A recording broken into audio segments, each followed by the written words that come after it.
Hey y'all, it's Amanda, and we are out in the back gardening again today. And I'm kind of doing some random tasks today that are part of gardening, but I don't really feel like they're actual gardening. So, have you guys ever felt like that? Like you spend all day in the garden working on tasks, but you didn't actually do any gardening? So, that's kind of what today is. I'm starting with these troughs at the back, and I noticed that one of them seemed heavier than usual, and I felt like it was having some maybe drainage issues. They all have a spigot at the very back of them, turned back against the wall. That is open and allows them to drain, but sometimes there's issues. And so I'm going to go around and I'm using a metal drill bit and I'm checking the troughs to see if any water flows out when utilizing the drill bit. Now these troughs are very thin metal, so it's really no issue at all to kind of punch through these with the drill bit specifically for metal. So let's go around and check this out and then I'll show you what they look like afterwards.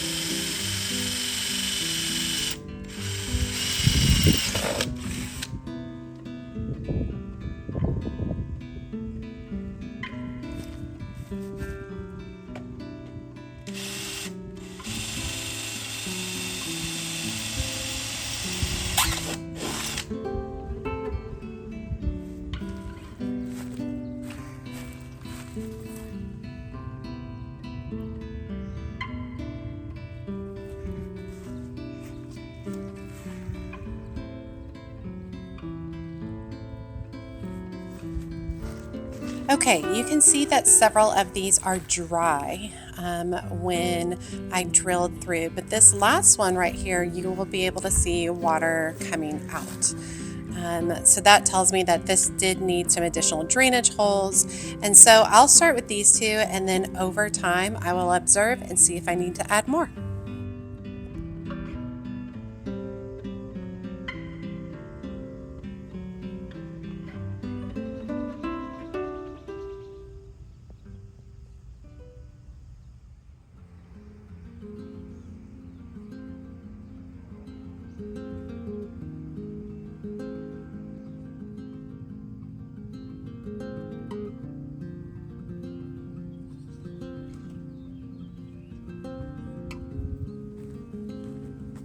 So earlier this spring, I planted over 100 gladiola bulbs right here in the garden, and they are all doing beautifully. And it is time for flower stalks to start peeking up in the next month or so. So I have some netting that I just ordered off of Amazon. It's just this massive roll, which should last me a really long time. And I'm using just some plastic stakes, and I'm going to be attaching the netting so that when the flowers grow up, because the flowers can get 4 feet tall, they'll grow through the netting and the netting will support them and keep them from all falling over. And if you've ever grown gladiolas, that is something that can definitely happen with them. This was a really easy process and I was really proud of myself afterwards.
All right, now that I have the netting in place, I'm going to work in front of that area along this edge of the garden.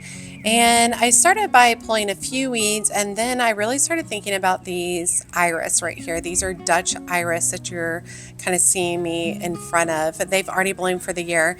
I don't really love them in this particular location anymore, and I have them in several other locations, so I don't really need this. So I just decided to start pulling these up, and I'm just pulling them one by one. It was actually pretty simple. I could save those bulbs, but truthfully, I probably have 200 plus Dutch iris on my property, and I don't need these. So I'm going to pull this up, and then I'm going to use some plants that I started from seed to create a beautiful border across the front of this cut flower garden.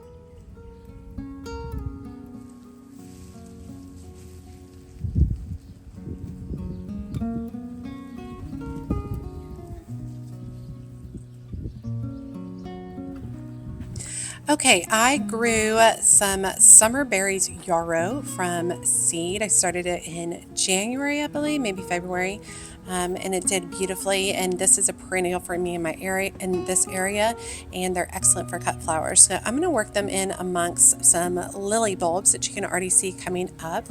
And then I really like the idea that, I'll have this layered yarrow with lilies coming through it. I think it'll be absolutely beautiful, and I should be able to harvest from it for seasons to come.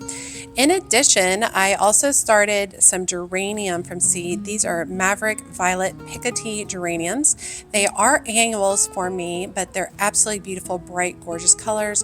And so where I removed all those Dutch iris, I'm also going to plant a drift of these beautiful geraniums that are just about to start blooming, which is so exciting. But the fact that I grew all of these plants from seed just makes me smile.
Maverick Violet Picotee Geranium features bold violet-purple blooms edged in crisp white for a striking two-tone look. It grows 12 to 16 inches tall and wide and thrives in full sun to part shade with well-draining soil. A heat-tolerant, reliable bloomer grown as an annual in most climates.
Summerberry's yarrow produces clusters of pink to berry-tone flowers and sturdy stems above fern-like foliage. It grows 18 to 24 inches tall and thrives in full sun with well-draining soil. Hardy in zones 3 through 9, it's drought-tolerant once established and attracts pollinators.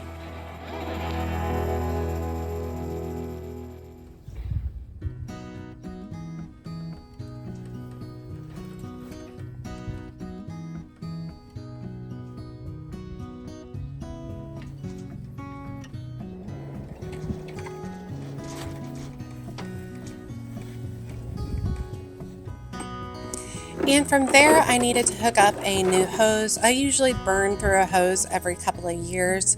I like these flexible expanding ones just because they're easier to maneuver. However, they definitely do not last as long as like a standard stronger hose. But it is what it is. I just prefer these, and so every couple of years I got to change them out. So I'm hooking up the new hose and I am tightening it with some pliers. This is also where you can see a lot of my drip irrigation setup. Each timer is to a different location in the garden. And this works really well for me. It's a little old school, but I like it. It's great. And then I also bought myself a new wand to go with it because I am notorious for just throwing my wand down and breaking it quite frequently. So I put this together and I'm going to go water all those plants that we just planted.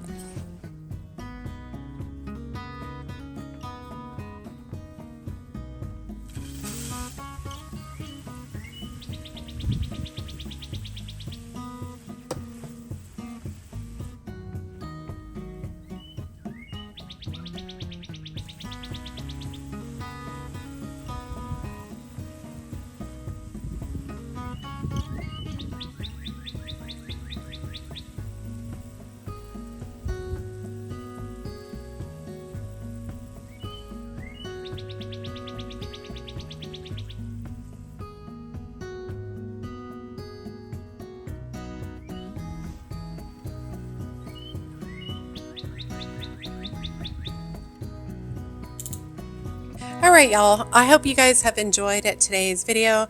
Like I said, sometimes you're doing things in the garden that aren't actually gardening. So I did get a few plants in, which was really nice, but some of those other tasks, they just need to be done in order to sustain and keep the garden going. And I do enjoy those. And then I also enjoy this at the very end, just looking and observing what I've accomplished that day. Alright you all, as always, she's a mad gardener or a decorator or anything else that she wants to be. Thanks y'all.